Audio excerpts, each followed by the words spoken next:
Hi, I'm John J. Murphy, and I welcome you to the Change Mastery Show with my co-host, Dr. Pat. Together, we invite you to think differently about change, not as something to fear or resist, but as a powerful opportunity for growth, empowerment, joy, and life mastery. My vision? To help millions of people shift from victimhood to leadership, from ego to spirit, and from hesitation and resistance to flow. This is an opportunity for you to get out of your own way and experience life with more courage, confidence, humility, and higher purpose. Get ready. The Change Mastery Show starts now. Hi, everyone. I'm Dr. Pat. I get to take this crazy, beautiful journey with the most incredible change mastery expert, the person that goes into organizations and is so willing to look courageously in the face of change. And that is a key characteristic for those of you that are in the consulting world and you're walking into companies or you're working with teams. There's something about confidence and humility that works. Now, you're not going to hear about that per se, but I'm smiling because John and I and Jessica, before the break, we were talking about the Myers-Briggs. And I was smiling a little bit because I can smile now that I understand it. But my first introduction, John, to the Myers-Briggs was not a smiling moment. Although I did think, and my personality says it, I was so excited to do it. I was like, come on. But as we take the journey, we have now come to know what we can learn from it, except, outside of what companies used to make decisions from it about. It's a whole new world. This is great. I can't wait for you to talk about it. Come on now. Where do we want to start with this one? Start with the fact that it's a tool, it's an instrument. And if you stop and think about any tool, let's just say a hammer, you can do a lot of constructive things with it. And you could also do a lot of destructive things with it. So it's not the tool that's constructive or destructive, it's the user of the tool. So what are you going to do with it? And I've been teaching this for almost 40 years. And obviously, it was a tool that when I learned about it in the mid 1980s, I grabbed onto it and I was like, this is fascinating. I'm one of 7 kids, and the personality differences growing up in my own family, it just enlightened me, so to speak. So I went back to the University of Michigan Business School and got certified in it in 1988. Oh, yeah. And I've been using it ever since. So it's a tool that I don't let sit on the shelf. It's a tool that I use to read people and to read situations. It's ideal for conflict resolution, problem solving, self-awareness, and just personal development. So, the other thing I've noticed is that, somebody will say to me, oh, yeah, I took that test, several years ago or a decade ago. Test. No, it is not a test. And anyone who It's a uses good that one. language doesn't understand it because tests assume right and wrong. You got it right or you got it wrong. There's no flunking the Myers-Briggs. It's a tool that helps you understand more about yourself and the people you interact with, your approach to life, your approach to problems. And so I'm going to guide everyone through that in this episode. And then I'm going to ask everyone listening to participate. So I'm going to lay some exercises out there and I'm going to ask you to actually participate in those. Cool. So it's not a test. The other thing I'll notice is that, I'll say to somebody, well, so what's your type? Oh, uh, gee, what are the letters again? Well, clearly they didn't use it. Okay. If you don't use it, you lose it. So I recommend to anybody that it's the most widely researched personality profile in the world. It dates back to its origins to before Isabel Myers and Catherine Briggs, the mother-daughter team that developed it. It was based on Carl Jung's uh, understandings and discoveries. Carl Jung, born in I think 1875, Yeah. he died in Yeah. 1961. Psychotherapist, psychiatrist, brilliant, a scientist, if you will. So it's got a lot of credibility in research, and it's one of the reasons I like it and I use it. So as an illustration to get started, and Dr. Pat, I'd like you to illustrate this, and everybody listening, to try the Sure. same thing. Write your name, just your first name's fine. Write your first First name name. down on a piece of paper, pen or pencil, whatever. Just write your name. Okay. I wrote All my right. first name, my full first name. All right. There we go. Now switch hands and try it Okay. again. All right.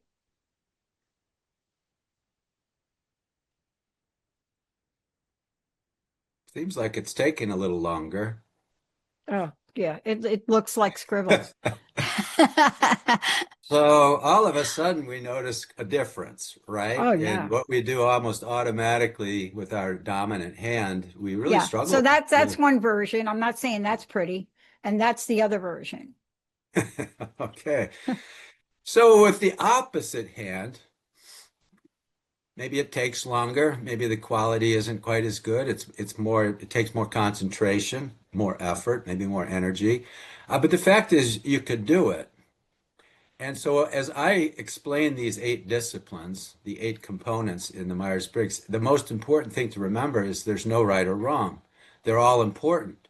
If you're naturally right-handed and somebody says, well, that's wrong, you should be writing your name with your left hand because they do. It just doesn't make any sense, right?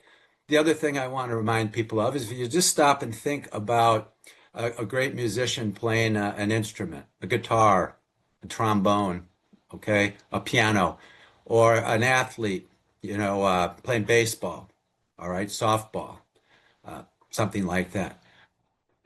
What are they doing with the opposite hand? They have a dominant hand. We all do. What are they doing with the opposite hand? Just not using it? And the answer is, well, of course they're using it. How do you catch a baseball Oh, and yeah. throw a baseball? You got to use both hands, right? How do you play the guitar with one hand?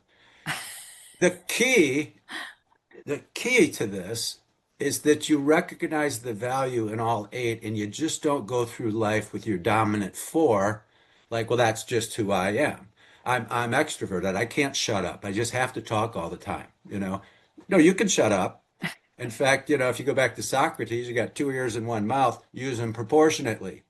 So these are dynamics where you are like a skilled athlete or a skilled musician. You are learning to find balance in your life, especially if you're leading teams or participating on a team, because there is a time for every what I call discipline. That's why I call it the eight disciplines. And it's the title of one of my books, which is a story about a family that actually goes through this and learns through application. So, what are these eight components? I'm going to share my screen so that you Hmm. can actually visualize a little bit what I'm doing. Awesome. And then I'm going to ask everybody who's listening to not only think about their own preference, these are preferences, but someone close to you. Could be a spouse, could be a sibling, could be a coworker, doesn't matter. But somebody close to you, because I'm going to also have you think about someone else and what they might be. And it's again a way to read people and understand them.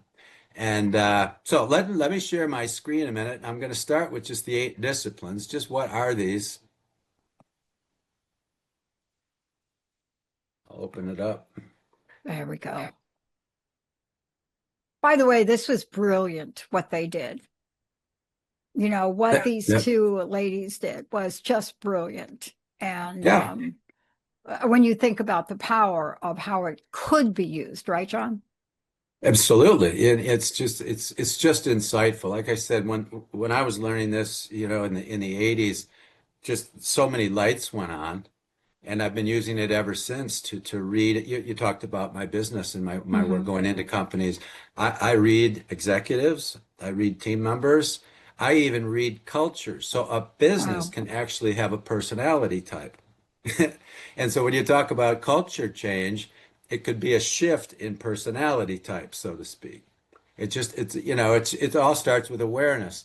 And if a corporation, just like an individual, is out of balance, and they spend too much time in a dominant area and not enough time finding a helpful counterbalance, they get into trouble companies get into trouble and some of them disappear.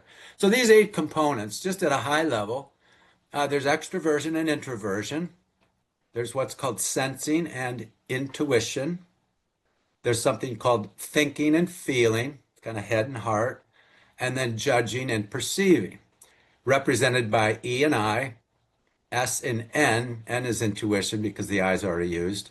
T and F and J and P.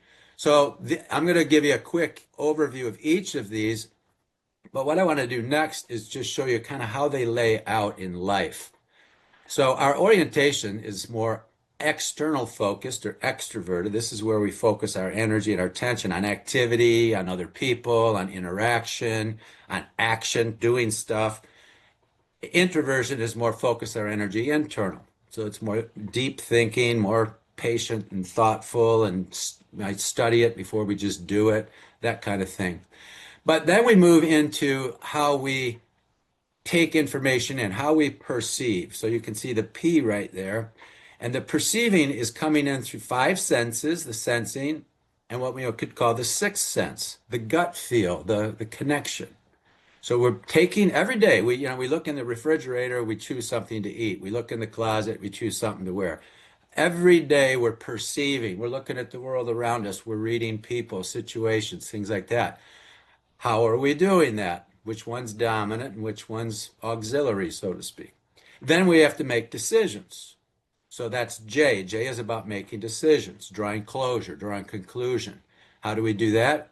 With our head, with logic, with rationale, or more from a, well, it depends on feeling, how I feel. So this is kind of a big picture of just how the 8 letters, if you will, lay out. So let's now look at the orientation, the E and the I, the extroversion, introversion. And what I want the audience to do is actually, again, think about what's your natural tendency or preference, and then somebody close to you, maybe even somebody who's opposite from you to get some understanding. My mother and father were extroverted and introverted. My mother was extroverted, my father introverted. And as I witnessed their relationship remembering as a kid, even later in life, wow, I could just see such a difference. All right. They were just different that way. And the same with some of my siblings. So the extrovert is like action oriented, okay? And think out loud. And somebody says, "Well, I thought you were gonna you're gonna mow the lawn." Well, no, I was actually just thinking about it. Well, because to an introvert, if you're thinking about it, it's more serious. So that the idea of extroversion is interaction, learns by doing. And I like to use the example of somebody who wants to learn to fish.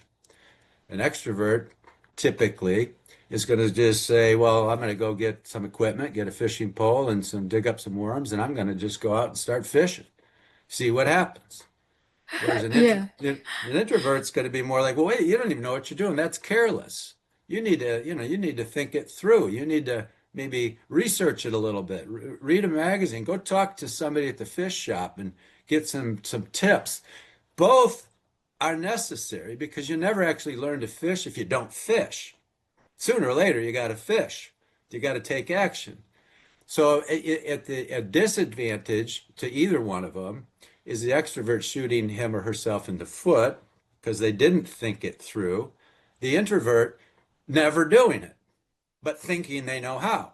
So if you think you know how to play golf because you've studied it and you've never actually swung a golf club, you don't know how to play golf. So there's an important balance here. And, Stephen Covey wrote a great book many years ago called The 7 Habits of Highly Effective People. And one of those habits was seek first to understand and then to be understood.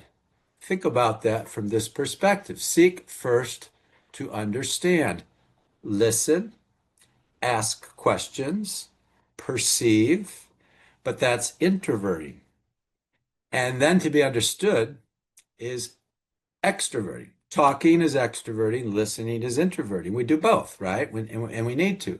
So now stop for a moment and think about, okay, what's my natural tendency, my natural preference? And then think about someone else who might be opposite, just to get an idea. And then this is a wonderful thing to have a conversation with about, down the road, to actually talk through it. Like, well, that's an interesting way to look at it. You're seeking to understand, and it strengthens relationships. Later on, I'll share how we Yeah. can use this in problem solving. So, Dr. Yeah. Pat, got any questions on this so Yeah, far? I want to just comment on it because, and maybe we'll have time. Although my first experience with it was a little bit shocking, and then, of course, explained. I now find that this particular tool has, to this day, I took it again this morning. It's so weird. I took it in 4 minutes, and they tell you how long it takes you to take it. Like, I don't didn't put that together. Why is that even significant? But the results came out the same. But here's what I've learned about it. It is instrumental if you're going to become a coach. I don't care Mhm. what kind of coach you are. I don't what kind of consultant you are. There is an understanding you have to have of yourself, right? Mhm. And Yeah. I'm a certified coach for my sport. And I coach people of all ages. And before I do anything, I have a conversation with them about how do they learn? How do they see? And not everybody's like me. They don't have, see, if you're going to coach me as my coach does in my sport, I need to see her make the move. I need to see her. Yeah. Some people want you to tell them the mechanics. And that's so fascinating to me because I've had to learn the thing I'm not. Yep. Well, that's right. And what a great coach does is it helps you develop skill, obviously, but not just in something that you're dominant at. Skill, balance. Yeah. I'm a huge believer in balance, and a lot of people go through life very out of balance, stresses about whether it's a work life, family life balance, or it's just like going through life. I try to play basketball with using one hand. People are going to steal the ball from you every time. It's like it doesn't work. So the idea of a great coach is to help develop balance, and this just gives us all an instrument to use. Yeah. That also makes me think of emotional intelligence, which is one of the most important leadership competencies on the planet. And of the four competencies in EI, emotional intelligence, the first is self-awareness. How are you aware of yourself? You might get self-feedback. Well, I'm just this way because that's what my inner voice is telling me. You might get feedback from another person. We all do, like even a coach. But this gives us feedback from a researched instrument too. So we can actually learn a lot more about ourselves, not just from our own inner voice and coaches and whatnot, family members, but from an instrument that's very helpful. And now once we have that self-awareness, the second competency in EI is self-management. So now we can manage ourselves in Hmm. a better way and make improvements, make change that's rational and helpful and healthy. And then you get into social awareness, understanding others and empathy. This is a huge tool for empathy, Yeah. right? And then how do I interact with others? Not just my own self-discipline, but my discipline in working with others as a healthy teammate. So Hmm. the Myers-Briggs fits into beautifully into helping improve emotional intelligence, which is a differentiator in leadership Yeah. and in interpersonal effectiveness. Yeah. If we stop and maybe think about, okay, now if you're wondering, I'm a natural extrovert. I have a tendency to just go for it. I'm an entrepreneur. I've been starting businesses since I was a kid. My current business is 38 years old, and I am bold and assertive, and I'm going to go for it without knowing all the answers, without thinking I need to study this and write a comprehensive business plan, and I'll never leave go until I have it all figured out. I'd still be standing on go, you know. So I'm a natural extrovert, but a lot of people, when they meet me, particularly when I'm not talking on a talk show or whatever, is they think I'm an introvert. Why? Because I meditate every morning. That's a very introverted thing. I teach meditation. Yep. Okay. I know how to shut up and listen. In fact, I can be in a conversation with an hour for an hour with some people and never say a word because I'm listening and they're all talking over each other and I don't want anything to do with that. I'll listen and I'll just watch and I'll just go, wow, when can I get out of here? And I love my own space. But I'll tell you something. I didn't as a kid. I was in and out of the hospital so many times. By the age of 6, my mother wanted to put a doctor on retainer. I was hurting myself, falling out of trees, fall out of a two-story window and land in the front yard when I'm 2 years old. I had a headache one time as a child. I took a whole bottle of aspirin, had to have my stomach pumped. I was just, it's a lucky thing I'm still here. And those are things where, John, you might want to think it through a little bit more before you just go fishing. Just but because became aware of that and the value in introversion, the huge value in the opposite for me, wow, what a difference that made in my life. And it helped me to become more patient, more discerning, more quiet, more thoughtful, and more searching to understand. I'm a researcher. I've been researching for decades as part of my business. We did the show on health and Yeah. wellness. I've been researching that for decades. So that's the E and the I. Let me share my screen again now. We'll Yeah. talk about the next one. Yeah. And I'm just the opposite. I'm like you. People see me on these shows and they would bet $1,000 that they could guess that I'm an extrovert. That I'm telling you, I've had some people take side bets on that. And I've had to email them my test because I'm not. There has never been a test. And as a matter of fact, my first test that I took with Myers-Briggs, I scored so high in the far end of the curve, like the small part, as an introvert they made me take it several times. But you see, I do, here's what I do. But when I'm not on here, this is not what I do. Does that make sense? Well, yeah, number one, don't call it a test, please, because it's Oh, not a sorry. test. Yes. Well, they And used to call it a test and it got me in a whole boatload of trouble. I mean, you yeah, know the problem with that. It is well, a tool and it's an amazing tool. yeah. And when I got certified, I had to sign paperwork saying I would never refer to it as a test. I would Thank never use goodness. it to tell people that they Hmm. should be in this relationship or not, they should be Yep. in this job or not. No, it's a tool for understanding. And if you want to go into a job that's different than your type, so to speak, you might be just what they need to break some of the paradigms. So let's look at the next one here. So if we go back to, we looked at an extroverting and introverting and the value in both. Now we come over to perception and how do we learn? How do we take in information? How do we take in data? What does that look like? So we get to that S, sensing and the intuition. That looks like this. The sensing types, which is about 75% of the population, all right, 75, 76% of the population is, think about left brain. Sensing is on the left here. What does that mean? It means we rely on our five senses, taste, touch, smell, right? And we believe it when we see it.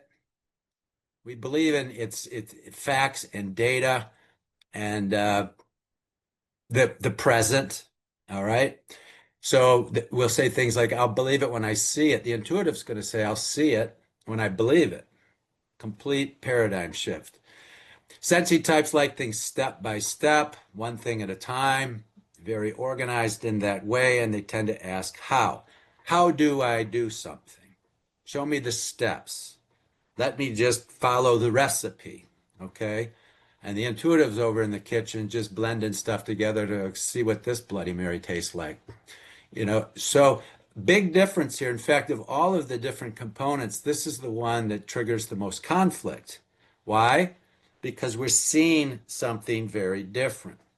So, if a sensing type and an intuitive type are looking to buy a house together, and one day the intuitive comes home and says, I found it. It's phenomenal. You got to see this. So they get all excited and they go out and look for this house to look at this house together. And they pull up this country road and there's this old Victorian farmhouse that's falling apart. And the sensing type's going, are you kidding me? It's Look at the detail. Look at the work it's going to require. Look, what are you thinking? And the intuitive says, look at the potential. Look at the character. They don't see the immediate, they see the future, they see the vision. So a lot of intuitives are considered visionaries. They're in a lot of executive roles because they're looking at where are we going? Let's not paint ourselves into a corner. Let's look at the bigger picture and let's look not just at tactics but strategy. Now here's the thing. This is the absent-minded professor syndrome on the right, the intuitive who can't remember where they put the car keys. They don't pay attention enough to detail. So here you've got detail and facts and data, and then you've got what do the facts mean? What's what's it? What is this data telling us? Because if it is not telling us something important,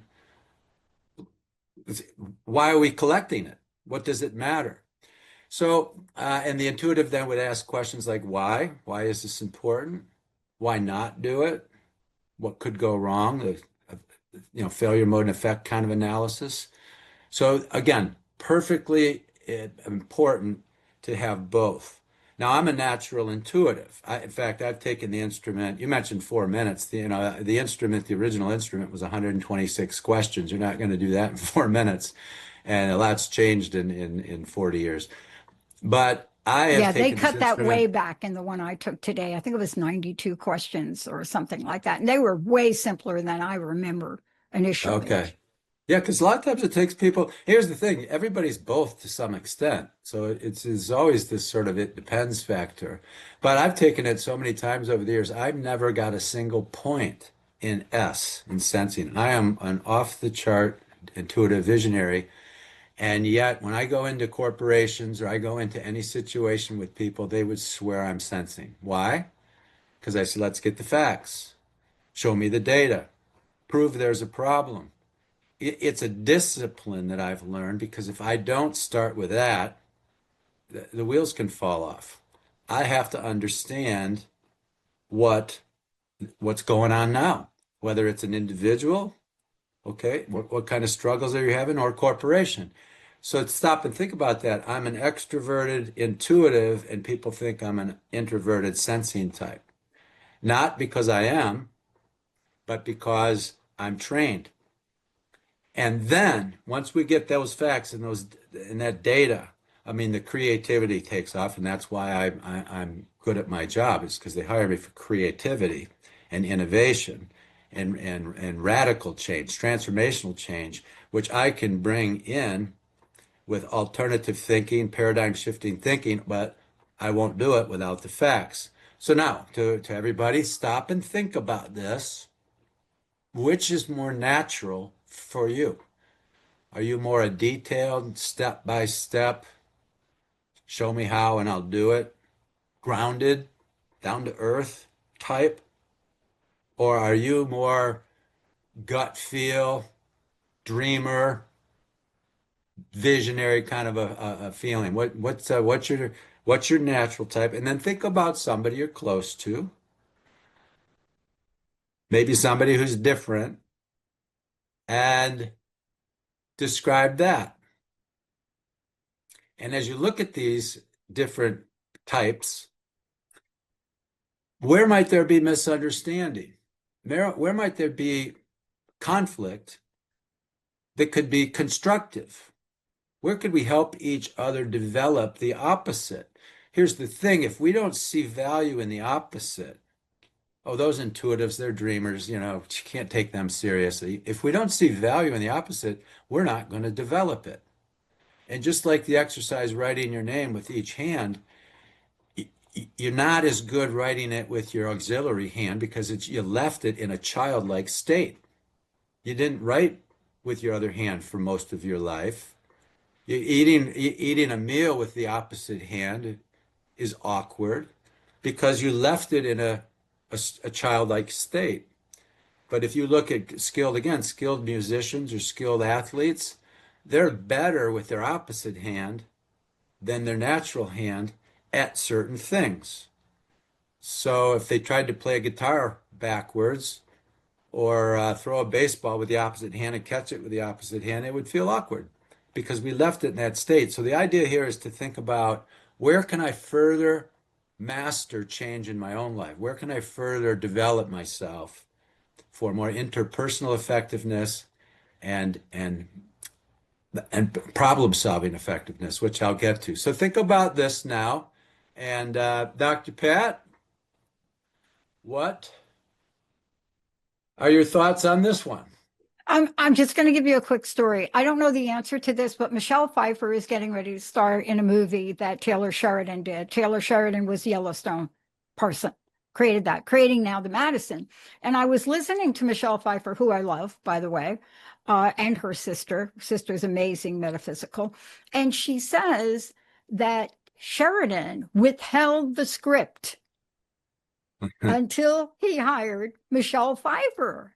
And he told Michelle Pfeiffer that. Michelle Pfeiffer said, "Where's the script?" So it sounded like this went back and forth for a while, right? Because Michelle's like, "Where's the script? Can you see that?" And he's like, "I'm going to write the whole script around you, Michelle Pfeiffer, the person." Now, I'm going to stop here because there's more going to be said about that.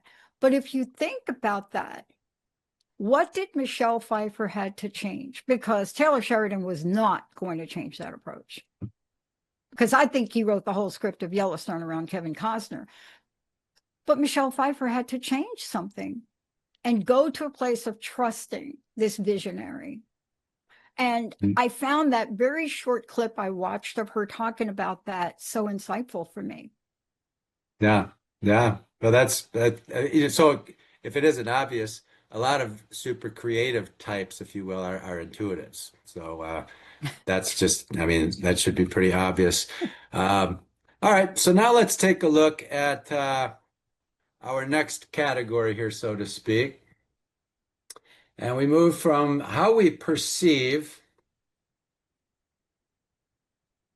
through the senses and the intuition to, okay, it's time to make decisions. It's time to judge is the terminology here. Time to judge. And we do that by looking at the logic and the reason, the thinking, and then the feel. What feels right. Okay. Again, some big differences here among the mental disciplines, these four you see along the right. So what's that look like? It says, well, some people are more more thinking, meaning impersonal, just the facts, just the logic, just the rationale. Let the head rule the heart, so to speak. Um, Using logic, using valuing truth and justice, and these are people that come off as overly serious and critical thinking, and frankly, some of them are. You think, can you lighten up just a little bit? Do you have any real feelings? Now, my mother and father were opposite here, T and F. And what's interesting is in terms of population, more men are T thinking, roughly 60% or so, and more women are feeling, roughly 60% or so. Now stop and think about the opposite, because in my mother and father's case, my mother was the thinking type, my father was the feeling type, and you can imagine, so the stereotypes back in the day, things have changed a lot, but the woman who was the thinking type, there were words for that weren't nice. And the guy who was the feeling type, there were words for that weren't nice because they were considered different than the stereotype, the norm. Men are supposed to be firm and serious and tough and black and white, and women are supposed to be soft and nurturing and stay home with the kids kind of a thing. And obviously that's completely different now.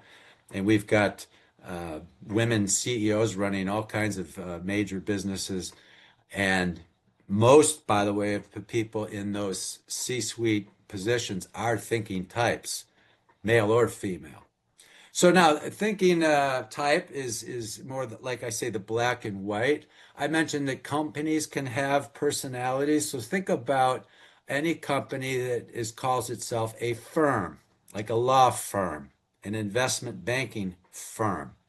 It's make your numbers, all right? If you're going to make partner, it's firm. So in a word, thinking is that firm attitude or approach, all right? Feeling is more political, diplomatic, tactful. It depends. So we want to, we don't want to hurt anyone's feelings. So what can we do there? There's terrific value in that because what happens in a lot of corporate cultures or families is the thinking type alienates the people, the culture, the feeling, and there ends up this emotional mess. So a thinking type could be trying to convince a feeling or emotional type of something where the emotions are just so damaged, the distrust, things like that, no amount of logic's going to get through. It's just not going to happen. So this is a critical area to find balance. All right. And one of the things I do going into organizations to help change culture is understand the culture before we start making any changes. What's the feel around here? What are people feeling? What are customers feeling? Give me data to support what people are experiencing or feeling. So now think about yourself. This is to the audience. What's my more dominant?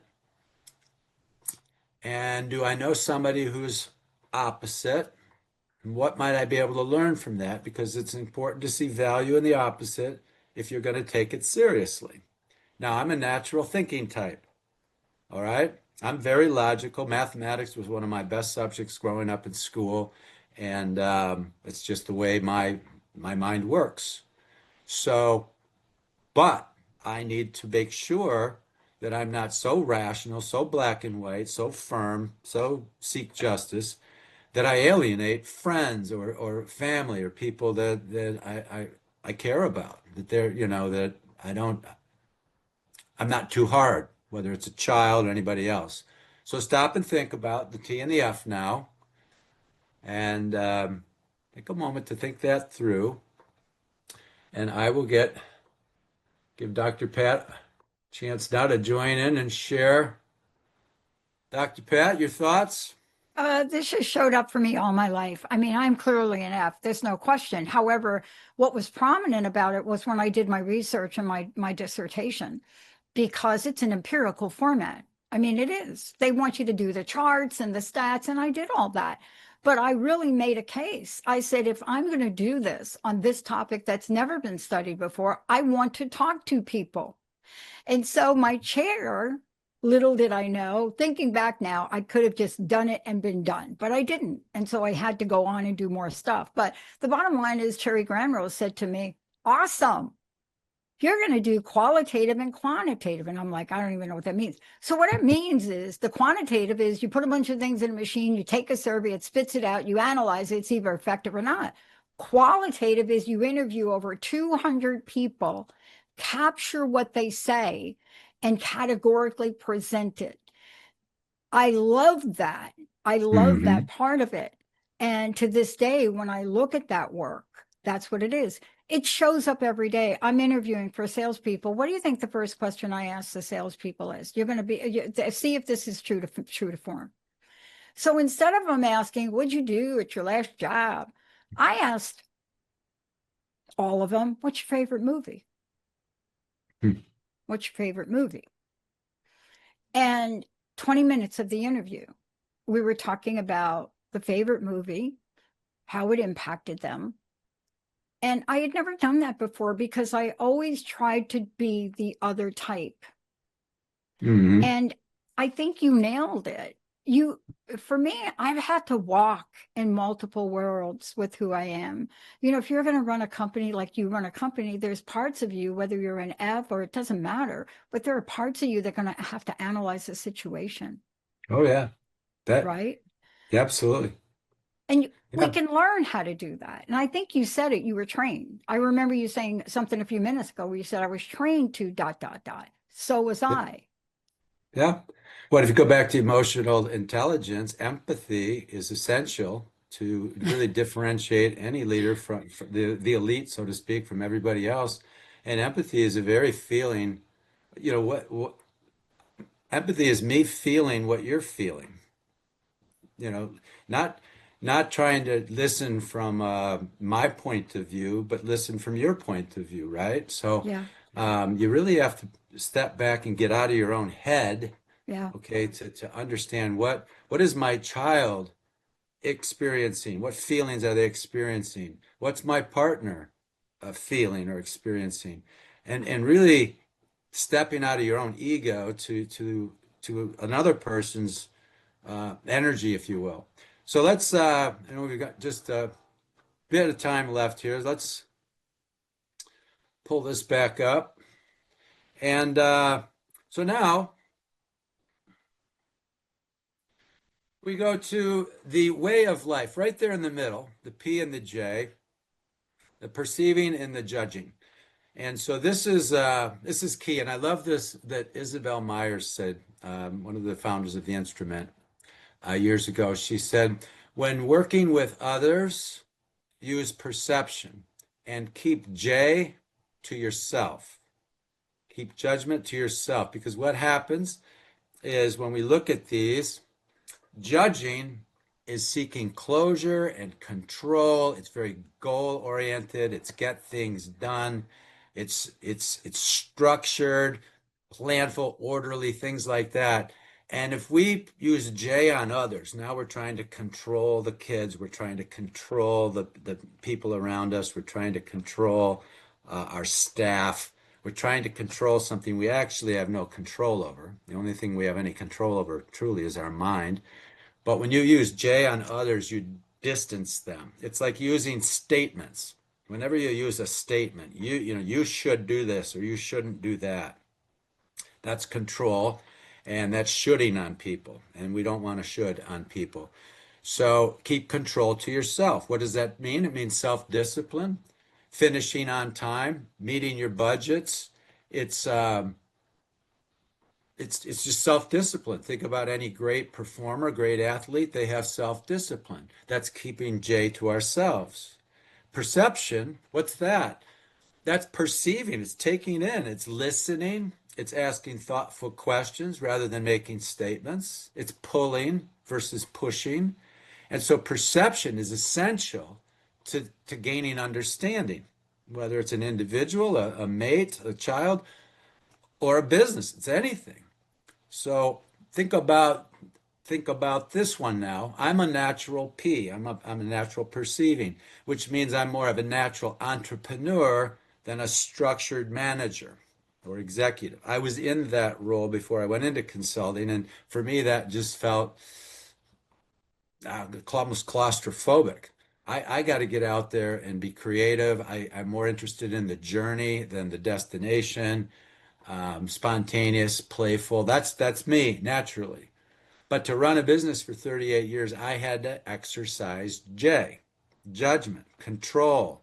I had to make goals, set plans, follow through on things, incorporate discipline, or my business would have just imploded. So again, critical differences, very important. Think about now, what's your natural type and somebody who might then be different than you and what you could learn from it. All about further development. And with that, before we get back to closing this out, Dr. Pat, I want to show just a couple of other things very quick to Yes, everybody. please. I've been So waiting there's, for this one. yeah, so there are, when you put all these letters together, you have 16 different combinations, 16 different types. All right. And this particular chart is organized in a very interesting way. Because if you roll it from top to bottom or you roll it side to side, you'll see things matching up. So if you look at the top half, the top two rows are introverts, the bottom two are extroverts. If you look at the columns, the left two columns are S and the right two columns are N, left brain, right brain. If you look at the J's, the top and the bottom row are J's, and the middle two rows are P's. And if you look at the T and the F, on the outside columns are T's and down the middle are F's. So there's an interesting way. What I'll do in workshops is after everybody's taken the instrument, I'll say, come up and put your name uh, in the square, if you will. And all of a sudden, you can see the dynamics in the room. And then if we do a team breakout exercise, we can actually then play around with the different personality types and their approach. So this is just a quick view of the 16 types, and you can read, you could put in, ENTP and get all kinds of interesting uh, research on it and what your type could be. But I also want to share this. So this is what we call organizational tendencies. And if you look at the ISs, which are upper left, the INs upper right, and the ESs and the ENs, when you put these together, they speak a different language. So now imagine you're an organization run by IS, predominantly IS managers. There is a tendency there to keep it. Let's let's not rock the boat. Let's just, stay the course. And if it's extreme in these times of uncertainty and change and innovation and AI and everything else, these businesses are going to be gone. So balance is essential. On the opposite, down in the lower right, we've got let's change it. I'm an EN, I'm a natural, let's change it. I'm a change agent. So let's change it. But again, if we're not grounded in facts and analysis and reality, change for the sake of change could be a huge mistake, right? The I ends up right. Let's study it. So introverted intuitives, let's just not be hasty, but let's do some research here and study it. By the way, the IN is the least common. It's only 4% of the population are INs. Very unique, creative, research type I uh, didn't know that. profile. Hmm. Yep. And then you got the let's get it done, the extroverted sensey type. Let's go, snap, snap, let's just get this done. But you can now start to see as you look at your relationships with people, very different tendencies. If you're in a relationship and you're a let's change it, and you're with somebody who's a let's keep it, well, you can just imagine the dialogue going on there. And somewhere there's probably a healthy median. Here's another one, the four temperaments. This goes right back to Carl Jung and the original temperaments. But these are combinations when put together are fascinating. In fact, when I first meet people, it's the first thing I look for are the temperaments because they're quite different. So SP, sensing, perceiving, is a need for speed. A lot of professional athletes, people who would play for a living versus work for a living. SJs work for a living. SPs play for a living.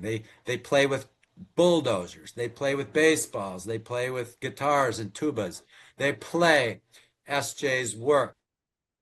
And Fs are Shakespearean, so to speak. Their mission in life is to figure out their mission in life. So you find a lot of them in Hollywood. A lot of them are in politics. So you can see the NF profile, the more you pay attention to it. And so it's pretty easy to figure some of these things out when you're just reading people quietly without judgment. And the NT temperament, which is my temperament, seeks competence, values competence.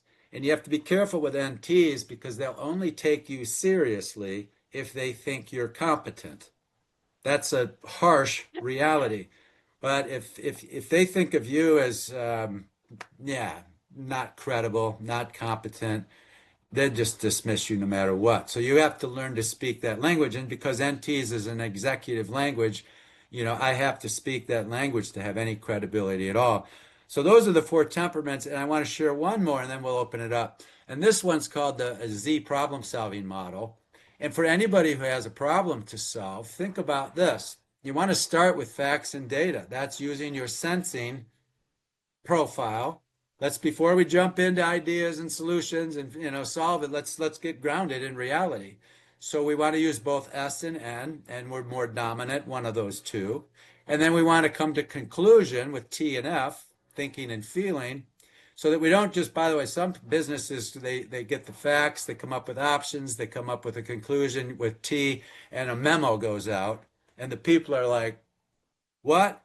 What's this all about? So the F is like thinking about human impact and incorporating some empathy into the equation. So again, the Myers-Briggs can be used for conflict resolution, problem solving, understanding organizational cultures, understanding family dynamics. I mean, you name it.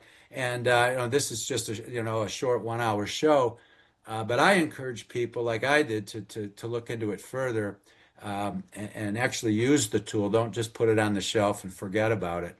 Yeah. Also, John, something you said before. I mean, I highly recommend for couples because I've heard couples do this where honestly, I'm not sure which did it, but the couple will one of the pair will show up and say, "Hey, we're going to get married. Do you mind if we take the Myers-Briggs report?" Yeah. And the other one's like, "Why?" Like, what? Why? And so it's interesting. And so if you're going to do this and you're listening to this show, there's a way to approach it because you have enough information about the person to have a sense of them. Really, you do. When I get a call from my friend Barb, it's usually on a Friday, who's getting ready to tell me, "Come on, we're all going dancing." Or his bar. Like, we're going to, on Friday. And I'm like, I feel like my brain, well, come on dancing. It's going to feel good for you. If you just come out and come into, she doesn't say it, but it's come into a crowded room with loud music and just practice two-stepping, which I hardly relate to, but I do very well. But what you're talking about is so important in helping what Stephen Covey said, seek to understand. Yeah. Now, there's a downside to my personality, and I will tell you that, because I am an INFP, and I know what it is, right? For example, in this same interview, we talked about the Game of Thrones, and I ended up the interview by asking the candidate who's now going to go through his third session with us, "What do you think about the ending of the Game of Thrones? Did Dany, the Queen of Dragons, really die, or did the dragon take her away? Did you think they were going to do a sequel?" Now, the person clearly I'm talking to is not like me, but his answer was brilliant. I don't know, but can I go ask a friend of mine? And it's interesting that we're talking about this because I feel like I've had to be a chameleon most of my life. Is that the right term, John? Yeah, Chameleon? yeah. That Well, the kind of, correct term? yeah, just fit Okay. in. Yeah. Well, adapt. Because if I walk into a C-suite executive conversation and say, "What's your favorite movie?" Although I will tell you, the shock was in the Pacific Northwest. The executives I found here do not do anything until you have coffee 3 times with them. And I was coming from New York. But what's the takeaway from where you sit, John, on this? Because there's so much value in this tool. Yeah, there's no question about it. And it goes back in my mind to emotional intelligence and finding ways to become more self-aware.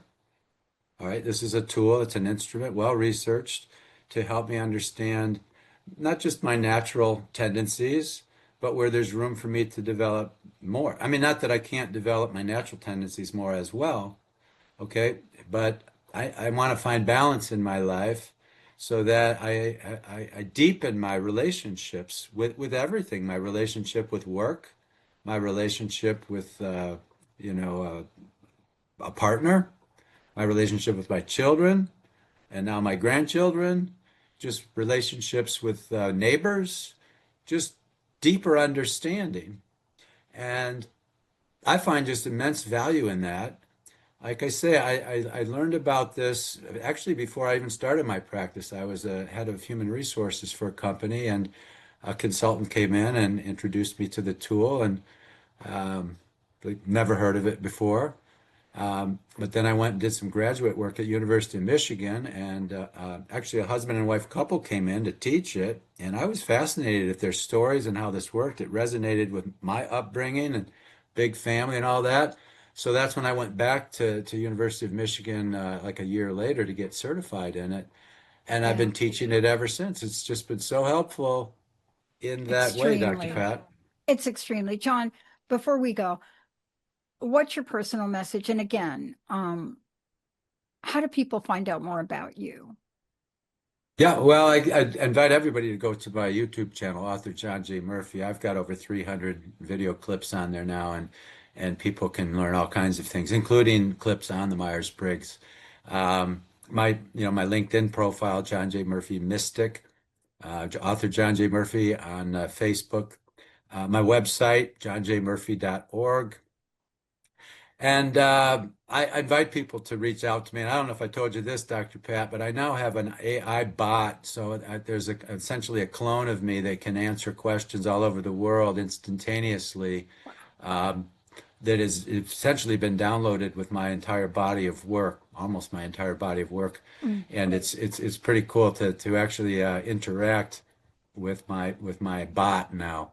More on that later. But my closing message is it's a tool. Don't just leave it on the shelf. It's an incredibly helpful tool. Take it off the shelf, use it, play with it,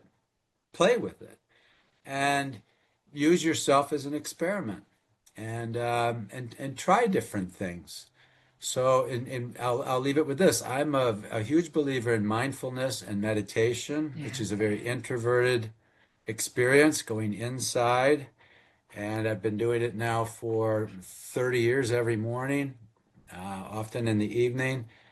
And I've just found great value, and that's not been a natural tendency for me. John, thank you so much. I mean, I found that the tool was a journey for me and still is, and it shows up in different places, but it certainly has helped me focus on one of the things that I really did need to focus on. And it's being able to understand and focus on practical action, especially if you're going to be a coach. Thank you, John, for everything. Thank you. You're welcome. And for those of you out there, come on and go online. Go ahead and take the tool. Find it, take it. There are places you can go, and they'll give you some information. Again, try it on and then learn more about it. Thank you. We'll see you next time. Thank you for listening to the Change Mastery Show with John J. Murphy, an opportunity to uncover, explore, and experience the path of transformation and illumination. Join Dr. Pat and me on the second Wednesday of every month at 11 a.m. Pacific on Transformation Talk Radio. Never miss an episode. Subscribe, like, and share with your friends. Connect with me on social media. And for questions, comments, or to explore my books and services, visit johnjmurphy.org. Until next time, be the change you want to see in the world.